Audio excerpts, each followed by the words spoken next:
The Minimalists are once again going on tour. This is our 10th tour in 10 years. It is called the Less Coast Tour. We'll be hitting 8 cities across the west coast of the United States and Canada.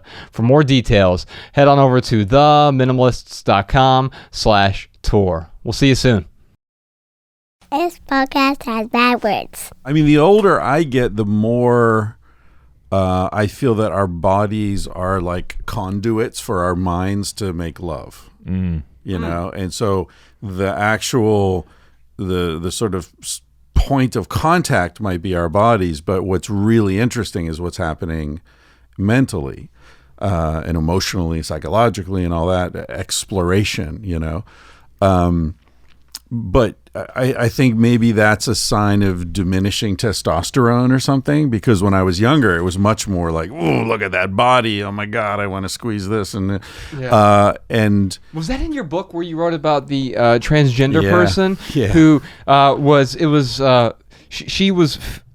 he was female to male, transgender, but then took testosterone and all of a sudden became Ryan Nicodemus overnight, because Ryan has like crazy high libido and like this true story. This new man, right, had now your level of testosterone, probably not even as high as your testosterone, and started walking around saying, I can't control my thoughts anymore. Yeah, and it was really notable because the person had been like a very feminist lesbian as a woman, very offended by men sort of focusing on women's bodies and all that.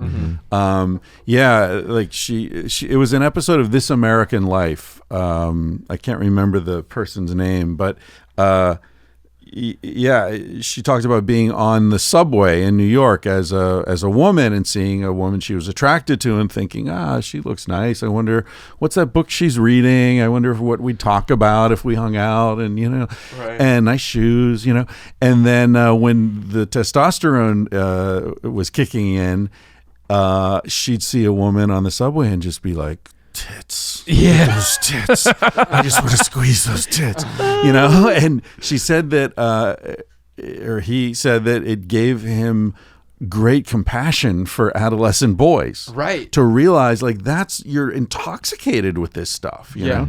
So I'm 57, and that tide has gone out a little bit, enough to sort of expose these rocks of, I don't know, like compassion and understanding. And I mean, I feel like that kind of sexual interaction is much more interesting for me now, because I'm not so distracted by the physical. So yeah, I think sexual chemistry is definitely multifaceted, and I think that women's perspective generally is more in alignment with where I am now, than that of a young man. I don't think women are just like, cock, I can't get enough cock. Like they're not running around looking for it. There's this term, size queens, and it's always men who are size queens. Pretty much always gay guys, or straight guys. Like straight guys are far more obsessed with the size of their own penis than other women are, right? And it's not to say that it's nothing like penis size, but it's a very small. It's a small piece of the overall equation, so to speak. Yeah. I was talking to a woman recently, and she said her approach to that, the way she thinks about that is like, there might be penises that are just way too small. She'd never seen one. There are some that are way too big. She has experienced those, and the rest are acceptable.